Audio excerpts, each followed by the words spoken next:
There's a good chance that you're watching this video as someone whose vehicle still has an engine inside of it. There's also a good chance that you're unsure about why there's so much of a hype around electric vehicles. Well, strap in.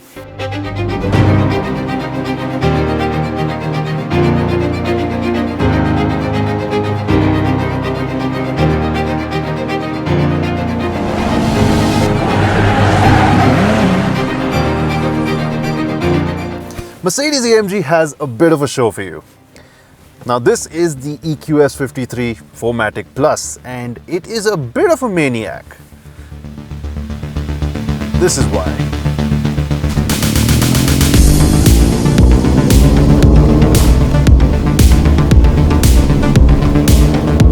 That noise you just heard wasn't a proactive measure on IATA's behalf. It is just something Mercedes-AMG felt would enhance the experience of slingshotting a 2.6-ton car to 100 km per hour in a shade under 3.5 seconds. Truth be told, there's a very Star Trek vibe going and I'm not averse to it. I quite like it. How does it manage it?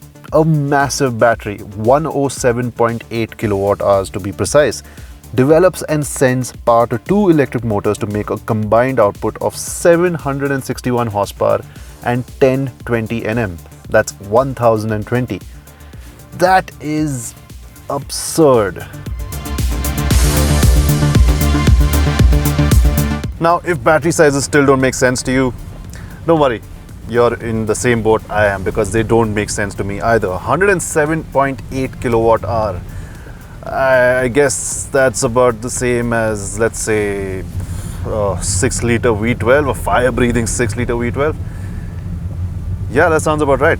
The output though, that doesn't. But it's true.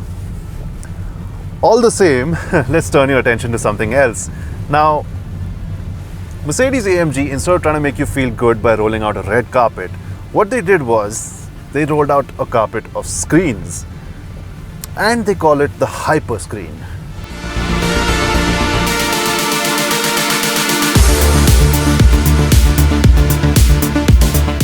The effect is to look like one continuous screen stretching from one end of the cabin to the other.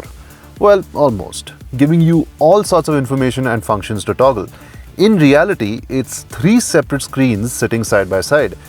The one to the left is the one for the passenger and they can toggle multimedia and a host of other things. The middle one lets you control most of the car's functions, be it cooling and heating, multimedia, the car's safety features, massage functions, and a lot more. The last one is the digital instrument cluster that is as feature-packed as it is endlessly customizable. Overall, the hyperscreen is one deeply impressive feat. Oh, and you can play Tetris.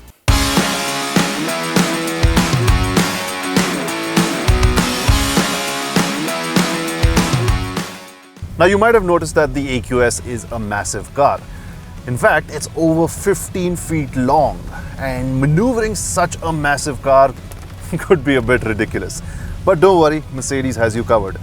They use one of the coolest bits of engineering I've ever come across. It's called rear wheel steer and what it does is essentially acts as a savior for such a massive car. Now in theory what happens is the rear wheels, they turn in the opposite direction to the fronts by up to 9 degrees.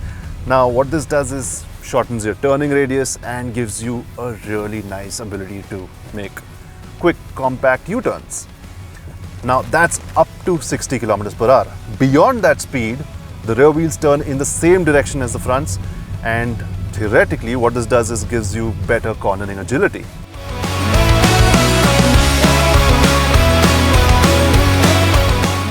Now all of this sounds great, but you might be wondering about how far the car can go before needing a charge, right?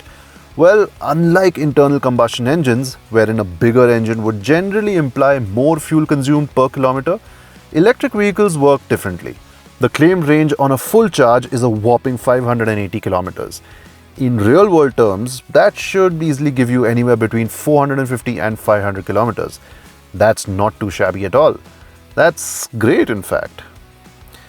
And charge times aren't too bad either. The slowest form, AC charging, will get you from 0 to 100% charge in little under 12 hours. whereas a fast DC charger will take just under half an hour to go from 0 to 80%.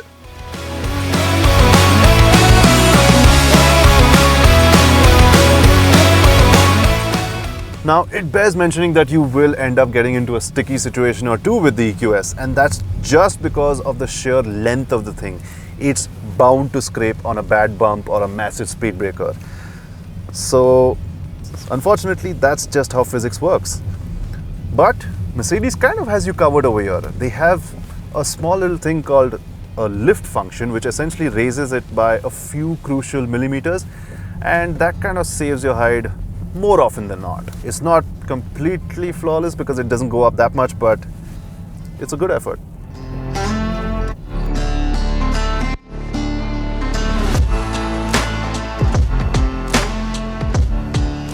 I know you probably won't expect a world-class handler from a car of this stature anyway, but it's worth noting. Thanks to the torque flow being forward biased, it tends to understeer a fair bit when you push it hard into corners. This though is quite frankly just nitpicking because, hey, since this is an AMG, I need to bring such things up. Those three letters hold a lot of weight in car terms.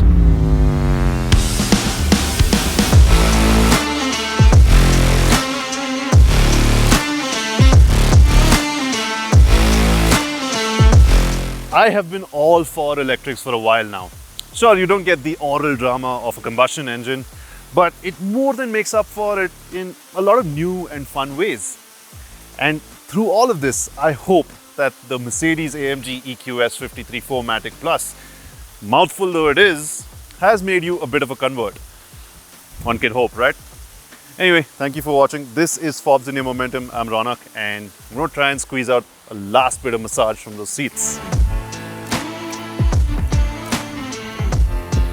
What do you mean the charge is out?